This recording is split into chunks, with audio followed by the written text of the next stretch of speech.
I'm Spy, and have been participating in Artfight since 2024. It doesn't make me a veteran, but I learned a thing or two since I started. Today, I'm going to show you how I prepare for Artfight. Alright, so, up until the very last part of the preparation phase, I just like to put up a little construction sign or something to indicate my account is not entirely finished yet. This is because I sometimes change my mind or see a cool new trend I'd like to try out on my account. After this, to begin with, I remove things from my account that are outdated and keep any information that still applies. This way I can create a blank slate for my account going forth with redecorating. Each year my account grows slightly more creative, which is quite fun to see.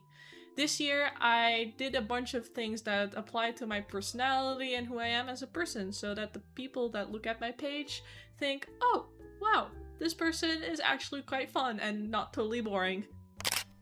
To be able to even think about decorating my page, I first need to gather a bunch of websites that have dividers, buttons, emotes, etc. to decorate the page with and go ham with anything I find interesting.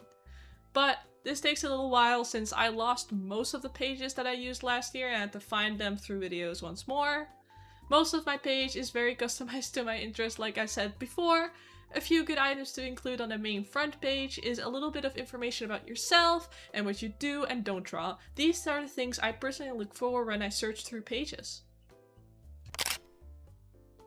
Now that my front page is mostly completed, the next step is updating my character list. Since my last art fight, my artwork has greatly improved in quality, which means all of my last reference sheets look like crap compared to what I now am able to make.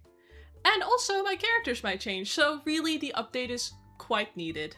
This step takes the longest because I personally have a lot of unnamed OCs I would like to feature on my page one day, and I also end up never having enough time for everything. So I advise you to take your time in creating reference sheets because being burnt out before the fight even starts is not a good situation to be in.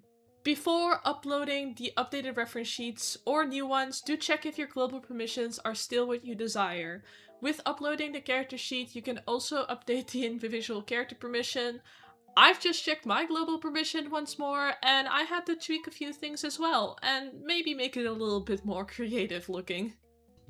Now that all of that TOS is finally out of the way, I can finally update my first character reference sheet. This is the one of my persona. As you can see, my art really did improve, so thank God for the fresh coat of paint. The last thing I do is update the individual character permissions and description if needed, although I still need to do the rest of my characters, so I'll be busy for a very long while until then. My last few extra step preps would include finding characters to draw once Artfight starts, and saving them because the website tends to be lagging on the very first day. Although last year, I personally didn't think it was that bad. Alright, so these are the steps on how to prepare for Artfight in my opinion. You can use any of these as your own tips and change it around, anything, customize it the way you like it. It's all just for fun. If you want to see my progress on the website, I put a link in the description to my Artfight account so you can follow my Artfight progress there. I also put the resources I use for decorating in the description as well, for anyone who is lacking websites for decorating. Hopefully you found this video helpful. Until the next one, bye!